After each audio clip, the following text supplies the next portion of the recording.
dumb guy. I played a dumb guy. I did a really dumb guy. I played a dumb guy. Jump around and do dumb jokes, but man, the audience loved it. Then I went to the semi-round. It's a 7-minute set. First place all the way through. I just crushed. And the other comics like, man, we're not gonna. I went into the finals, last place. Yeah. I didn't know how to do a 20-minute set. Yeah. And there was another guy in the finals who also played a dumb guy, and we kind of stepped on each other's, the one dumb guy would go, and then the next dumb guy, now they're comparing dumb guys, and it wasn't that good. It didn't have an idea in it, and it took me years. I still watch clips of stuff I was just doing 10 years ago, and I still slip into these stupid voice and act outs that it's not authentic. It's taken me forever.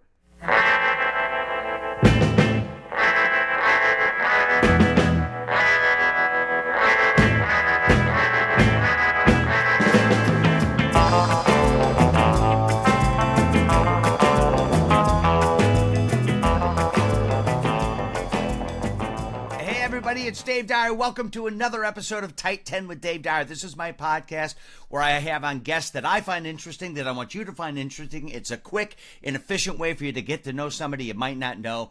And today it is our first international broadcast of the Tight 10 with Dave Dyer podcast. My guest hails from the great state of Utah. He was the winner of the 2001 San Francisco International Comedy Festival. He has appearances on The Late Show with Craig Ferguson, Conan on TBS. He has 2 tremendously successful DryBar Comedy Specials. And he was also a missionary for the Mormon Church from the ages of 19 to 21. Ladies and gentlemen, he's also a comedian, a father, a husband. It's Bengt Washburn. Hey, Bengt. Hi. How are you? Bonjour. And bonjour. You're in France. This is amazing. Yeah. The timing is good. I didn't know if we'd be able to pull this off, but I suggested that maybe we pursue careers in the CIA, given our communication skills. Amazing. This is really, we're doing as well as the Russians, I would say. Yes, we are. Yeah. Yes, we are. So here we go, Bengt. There's going to be 10 questions I'm going to go over. Some of them are silly, some of them are a little more in depth, and we're going to have a great conversation. You ready? Ready.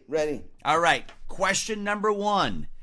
I know, your wife, the reason you're in Europe is your wife is no longer in the military, but you're there for her job, and you spent a long time in Europe because she was stationed over there when she was in the military. So here's the first question. France or Germany, which one did you side with in World War II? I'm not that old. But yeah. Which one do you prefer living in? I don't know with France yet. I've been here 6 months. I was in Germany for a total of 8 years, just long enough to speak German like a moron. So I really do. I hope I can. My goal is to be able to speak French as poorly as I do German, and then I'll be able to tell you.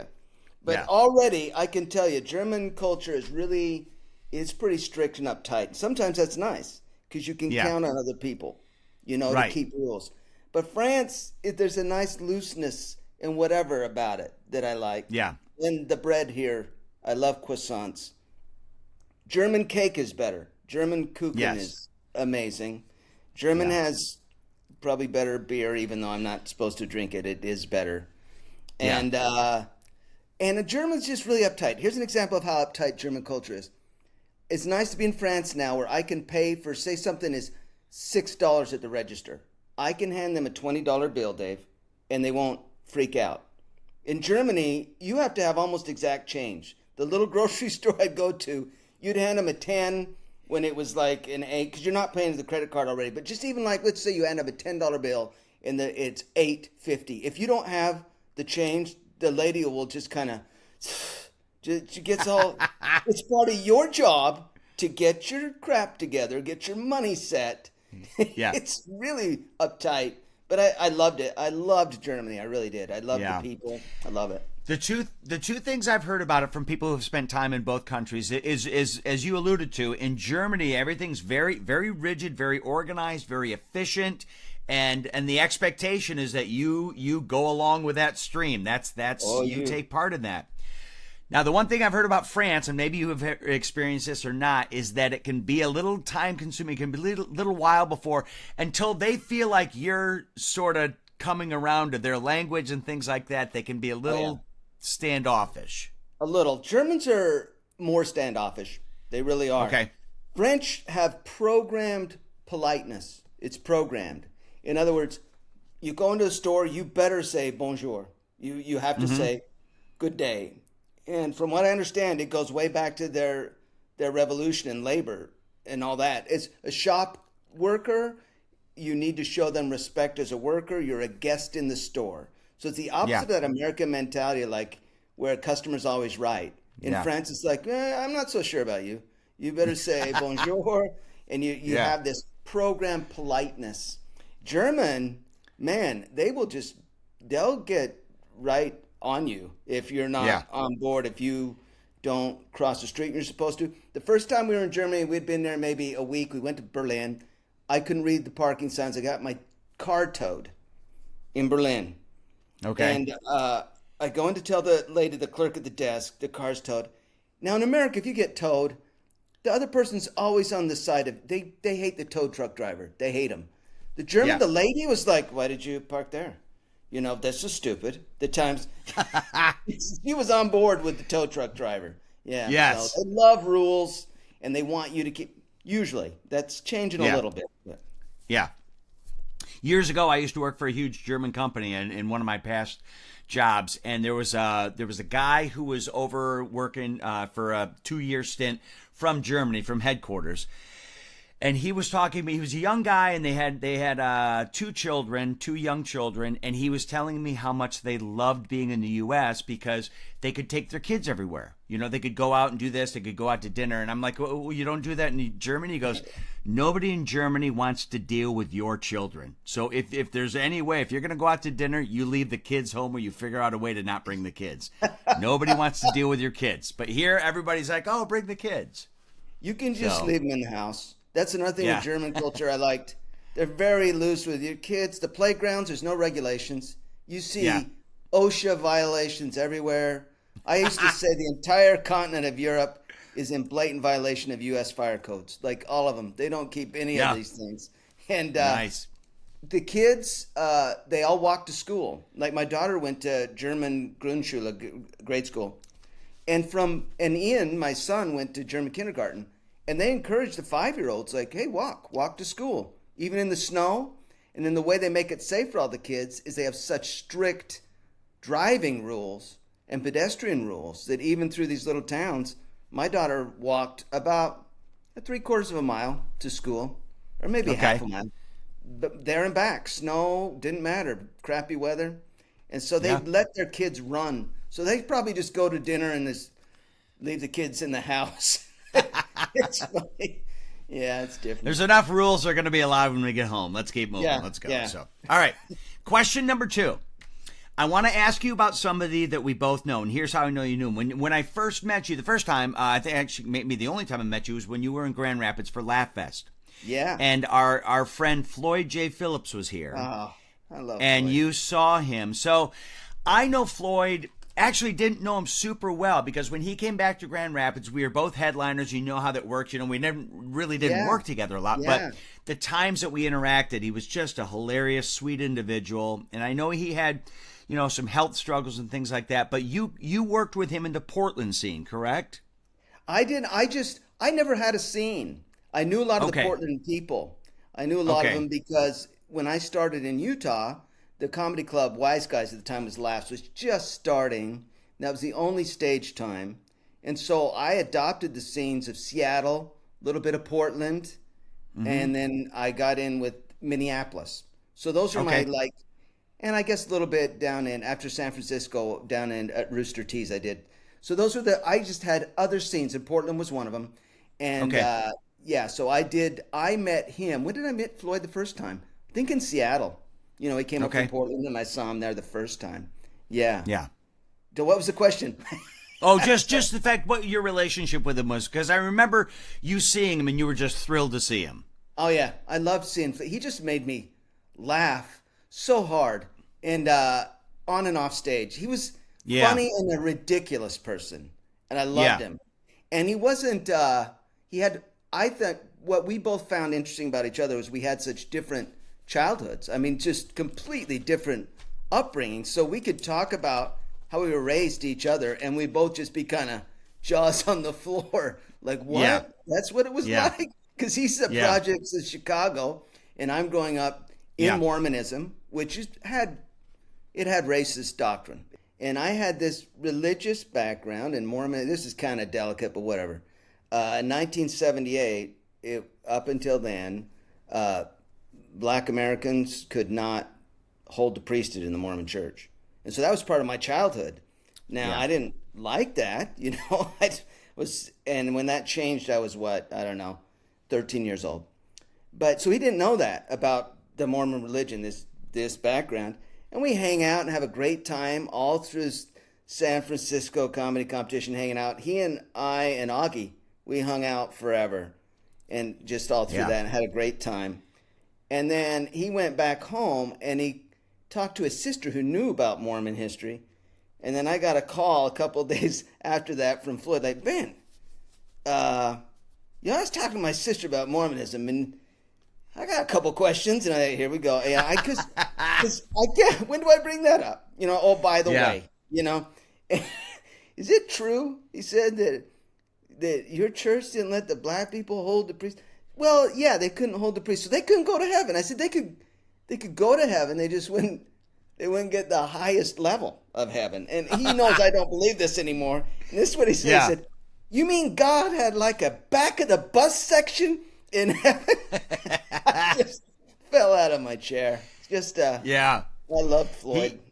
He had just some great jokes. I mean, I used to love watching, you know, my wife would love watching his sets because he had the one joke, and I'm not even going to attempt to do it because you know, I'll butcher it, but the whole concept was, you know, he had kidney issues and he needed a kidney transplant. And so, and he was either on the list or couldn't get one. So he said in an effort to try to get one, he was going to get a job at a suicide hotline. And if somebody called and said how they were going to kill themselves, he'd go, hold on, go fill your bathtub with ice, you know. It's just a great joke. Just a great joke. And he had one after another. I loved him. He just destroyed me. Oh, he had some great kind jokes. of a goofy guy. I mean, he didn't manage his life well. He really didn't. No, he didn't. And you know, you felt so bad about that. And you knew he was one of those guys who was kind of his own worst enemy. Yeah, but at the same time, just seeing him just made me smile, and I just loved seeing him and talk to him, and we'd have great conversations. And made me laugh so hard. Yeah. Oh, yeah. Yeah, just wonderful. Just wonderful. All right, question number 3. You grew up one of 7 kids in Utah in a small town. Am I right? That's right. Okay, yes. And you were raised Mormon. Now, are you still a practicing Mormon? And if not, I don't understand. I have no knowledge of what is the process of that. How do you leave? What happens if you leave? Do you have people who don't talk to you anymore? I just stopped going. It does affect. It affects some things. It does. But for me, my family, they didn't. They were all nice. None of them were like, we're not talking to you anymore. Some people, it's a really difficult thing to leave Mormonism. It's like an excommunication, right? It can be, yeah. I assume they would excommunicate me. They never really, you know. I didn't push anything, I guess. If I was famous, maybe they'd excommunicate me. I don't know. Yeah. You kind of have to push some buttons and maybe publicly make statements that can contradict doctrine and so forth and church positions. Yeah. I didn't do any of that. But it does socially. It puts up a little bit of a barrier, and but for me, it just I just didn't. It didn't when I went. It just didn't do what it's supposed to do, which is make you feel better. Right. When you go to church, you should feel better. Does the rest of your family still practice? I think some of them, Yeah. in varying degrees. There's so many Yeah. rules, you know. Yeah. It's like so. There's just different degrees of Mormonism, like Yeah. like belts in karate. You just go Yeah. all the way up. Yeah. I Yeah. don't know. Purple belt Mormon, huh? Right there you Yeah. go. So, Is that the lowest, the purple belt? I don't know. It could be. I don't know. It I'm not could a be. martial. Here's my form of martial arts. I was the youngest of 4 boys. Go for the nuts. That's my martial arts right there. You were the Go youngest for of the 4. nuts. I'm the youngest of 4, so go for the nuts, and most of the time you'll have some effect on what you're doing. That should work. That's your Yeah. first move. I was the youngest Yeah. of 5. I had 4 Yeah. older brothers, me, Yeah. 2 younger sisters, Oh, wow. which means my mom wanted me to be a girl so bad. Like, Oh, so yeah. bad. Yeah. Yeah. Yeah. When she saw my gender, she was very disappointed at that. Did she have a name picked out for you? I don't know. I don't know. This Well, is it's probably back your before first sister's ultrasound. name. Sister probably is your first sister's name. Christiana. Okay. So probably, if I, Yeah. Man. There you go. Yeah, that was the true story of that is that in the delivery room, the doctor was joking with my mom, and she was just wanted a girl so bad, so Yeah. she could quit having kids. She wanted to stop, and the doctor said, she said, "Is it a boy? Is it a boy?" And the doctor thought it'd be funny to say, "Yes, Lorraine, it's a boy." And then he said, "Here's the joke, no, it's a girl." I'm sorry. She said, "Is it a girl? Is it a girl?" I can't tell jokes, Dave. That's fine. He said, "Is it a girl? Is it a girl?" And then the doctor said, "Yes, Lorraine, it's a girl, just like all the others." But she didn't hear. She didn't hear the punchline, so she thought I was a girl for a good 15, 20 minutes. She thought Yeah. she was cuddling her little daughter, and then she saw my and was like Yeah. heartbroken. Right. Which I say that set a precedent for the rest For of the my rest life. of the childhood? For the rest of my life. Like, this is always there a you go. disappointment. All right. Question number 4. Forget the fact that streaming exists. You're watching TV. Goodfellas, Groundhog Day, and The Big Lebowski are all on at the same time. Which one of those movies do you watch and why? Oh, that's tough. That's tough. I love all those movies. I love them all. I love all those. I guess I would say I just watched the Big Lebowski like a bunch of times. Yeah. And I watched Goodfellas. I guess just by nature of I haven't seen it in a while. Groundhog Day, I guess. Just You because know I what? haven't seen it. And it's easy. Same. I know. I can just sit and watch. Same. Lebowski, I've almost studied that thing. Like, it's such a awesome movie. I love the whole look at the Coen movies and everything like that, and I love that. Yeah. Now, I would pick Groundhog Day as well because I think the same reasons you think. It's just such a great movie, and it's been a while since I've seen it. And the way that Bill Murray, as the movie progresses, starts to know exactly what's going to happen. It's just fun to watch. Goodfellas is such a great movie, but I almost think I've maybe seen it too much now. Yeah. To where if it was on, I'd go, okay, I love it, but I've seen so many of those. I've seen so many. That genre of movie I've seen a lot of those now. Yeah. Oh, okay, question number 5. For the past several years, you and your family have lived in Europe. As I said earlier, your wife was in the military. She's now out, but she's working a job that's over there. The kids are there. One of the things I admire about you is that obviously with any sort of career, there's sacrifices that are made, and you moved over there with the family, but yet you didn't really skip a beat. You found a way to do comedy over there. What was the biggest hurdle you had to overcome, and what did you have to do, if anything, to transition your act to be able to do it over there? Oh yeah, that's hard. Doing it over here, just because you have to slow down with a lot of the speaking. There's so much material that just won't work over here because the fluency in English is not always the same. There's a growing population of international people in these countries like Germany and France who speak English better than they speak the native German or French. They move in, and so they tend to start to group together. And so you'll have people who the thing they have in common is English, but they'll be like Romanians and Poles, and Italians and Portuguese, and it's so they're really, the only thing they have in common is that they all can kind of speak English, which isn't a lot to work with. But they want to come to shows, and they'll listen, and they enjoy the ideas. So mostly what I use that stage time for, Dave, is just to make jokes come out of my mouth and ideas. The hardest part has been keeping my mind into and around the material that I want to work that's new enough so that when I come back to the States for those 2 or 3 weeks, I can really work on the new material. Yeah. And that's mostly, it's like when I'm doing stage time in America, it's so often, it's just, this is just new material. That's it. Yep. Yeah.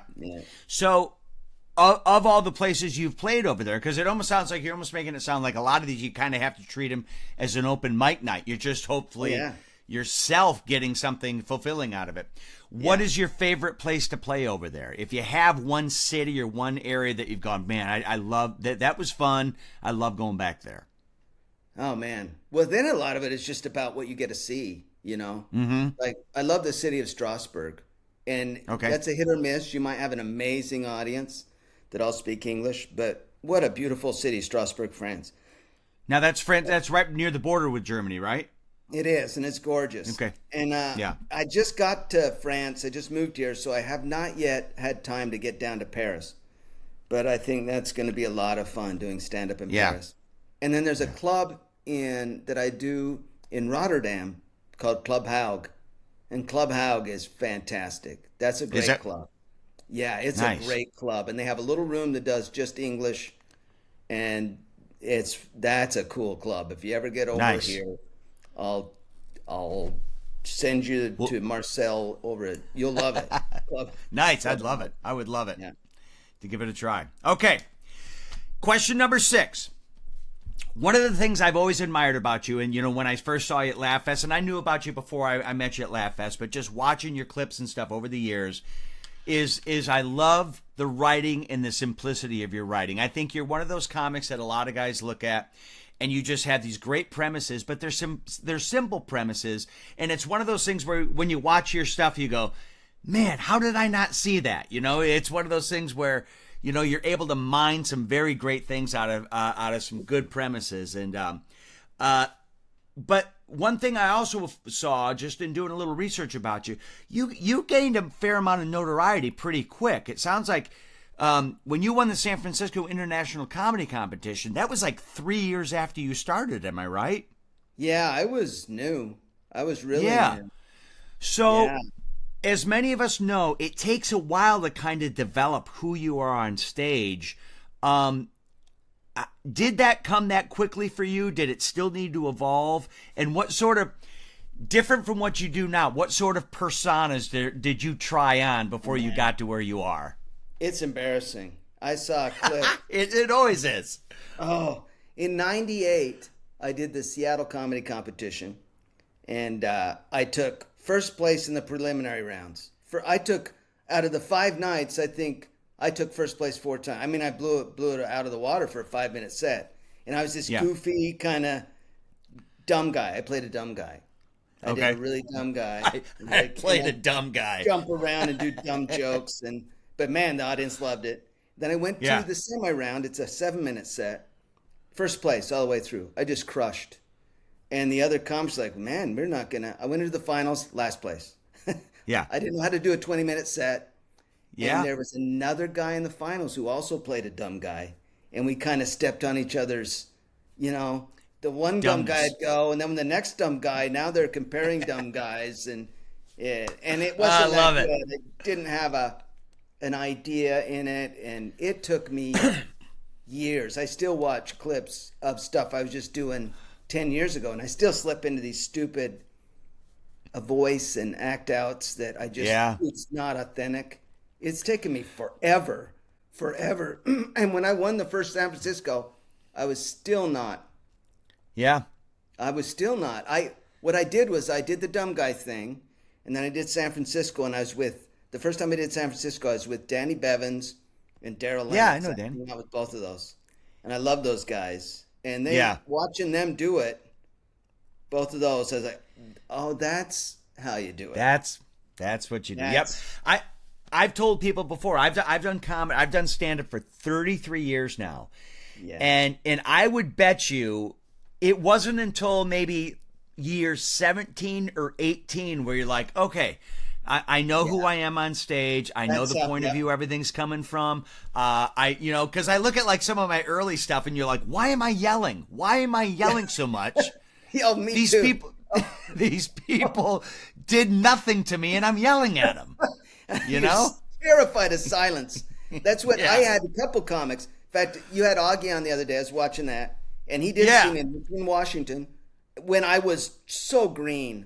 And David Crow, who else told me? They're like, you need to get comfortable with silence. You need to. Yeah. And it took me a while, like, oh. And even then, it just, I rewrote an entire hour and went back to Win San Francisco with 20 minutes from that. I just dumped the whole act. Like, after I saw Danny Bevins, I don't know if you knew Daryl Lennox, but he was amazing. I didn't. No. Oh, he's amazing. He's passed. And I was just like, nah, I gotta change this clown show.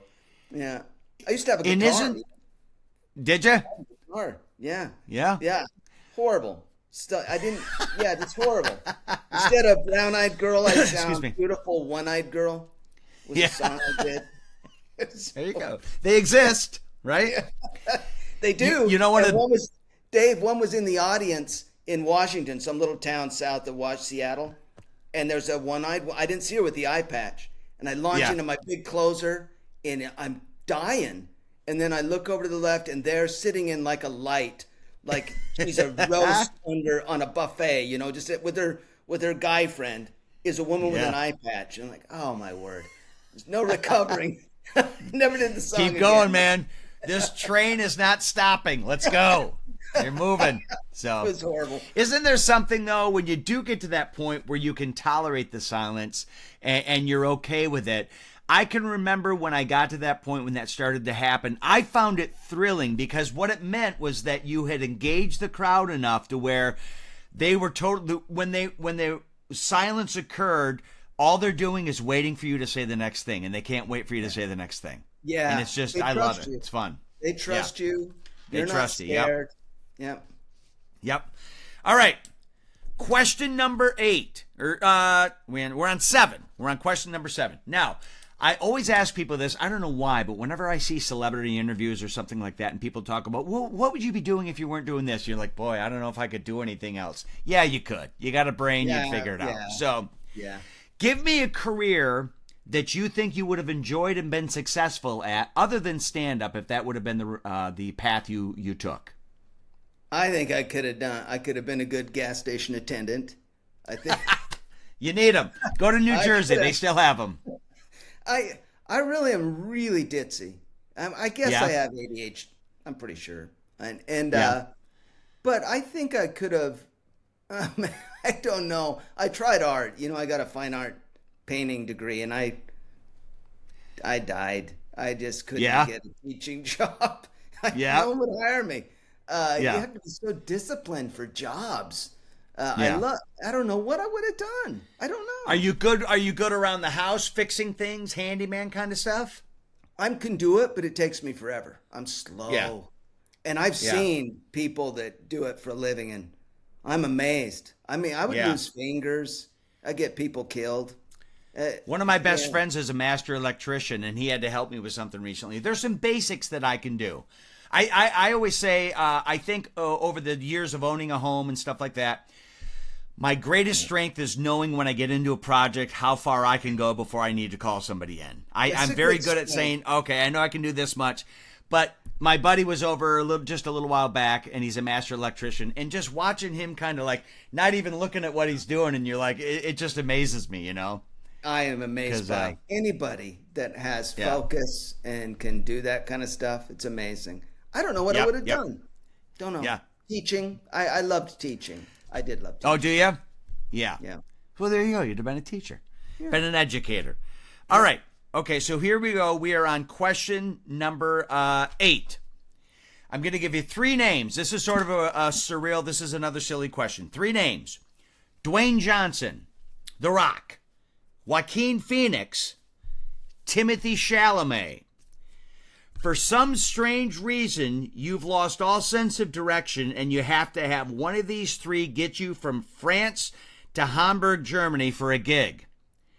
But in return, you have to let one of these do a 10-minute guest set in front of you. Which one of those 3 do you pick? The Rock, Joaquin Phoenix, and Timothy Chalamet.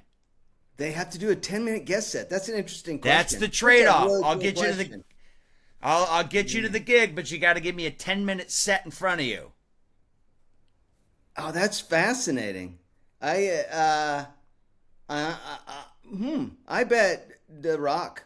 I think he would be the best at comedy.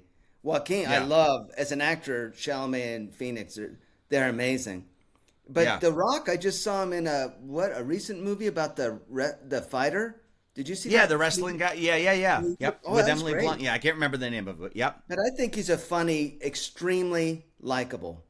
Joaquin Phoenix is not likable. And I don't think Chalamet actually is but The Rock is likable. And I bet he's really good. I bet he's a lot better at like reading maps and getting me somewhere. Yeah. And no one's going to mug me. Yeah.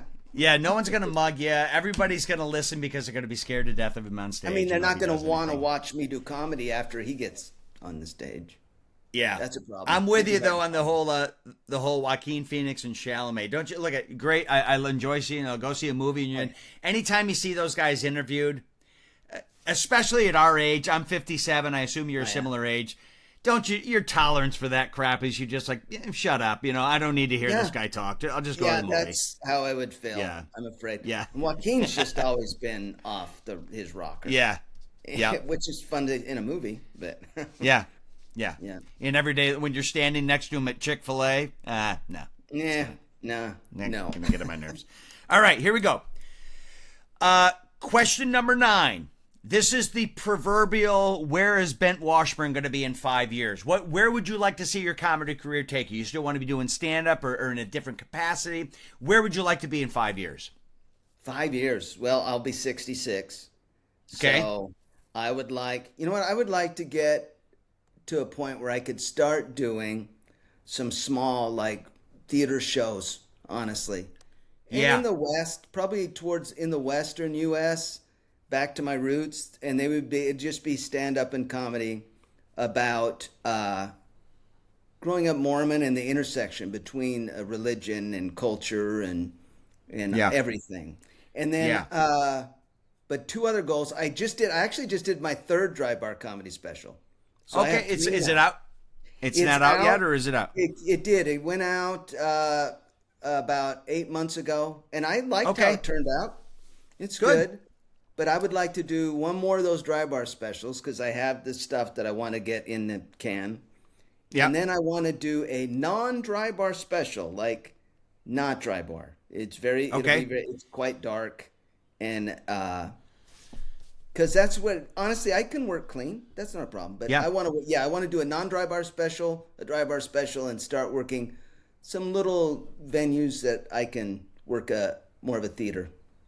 Gotcha. Nice. I love the small theater environment. Now look at myself. I cannot draw to these theaters, but I've done a bunch of shows with like the Bob and Tom tour over the years, and I love that like 600 to 900 seat theater. Amazing. It's just fantastic because it's a theater, but it's still an intimate number, and it's a number where you've got to be bigger on a theater stage, but you don't have to be bananas. And that 600 to 900 is just an awesome size to play. That is perfect. It's perfect. And I'd even settle for 200 to 300. Little tiny. I just that's fine too. Yep. It's just a chance to get this hour written and together that I want to do. Yeah. Nice. Maybe we do a joint thing. Yeah. I'll write some dark stuff. There we go. Yeah. All right. Last question. Here we go. Question number 10. I ask every one of my guests this. Favorite way to celebrate a win, either professionally or personally. Something great happens. What's your favorite way to celebrate it? My favorite way to celebrate it. Man, that's tough. When did I have a win? When was the last one? I can't remember any of my wins, for God's sake. Honestly, it's just talking. It just feels good to be able to go to my wife, Kelly, and like, look what I did. See? Yeah. I am not a loser. Yeah. Ha, Kelly. I feel like I'm constantly trying to prove that. Yeah. That I'm not a loser. So that's really the best way. Just to be home. Yep. That's fine. Yeah. Mine is as simple. We got a little deck. It's nothing great, but we got a couple Adirondack chairs on there. Just go out there and sit with, a nice beer and a chilled glass and just some quiet. What That's kind fine of for beer? Me. Totally fine. What kind of beer do you? I'll tell you what I just bought. I'm not like this tremendous beer connoisseur, but I did a gig last week, and the guy who owned the place after the show said, "Hey, you want a beer?"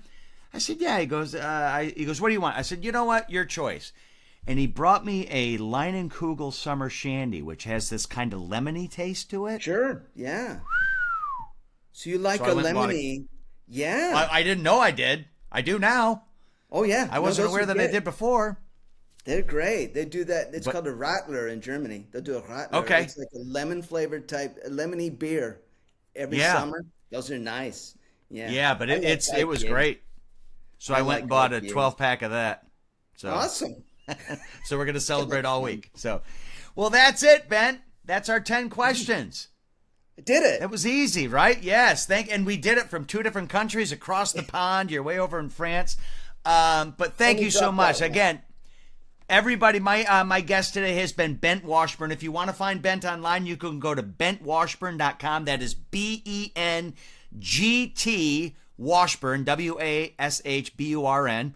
BentWashburn.com, and you can follow him on the socials at Bengt Washburn. So the socials are better. My website's horrible.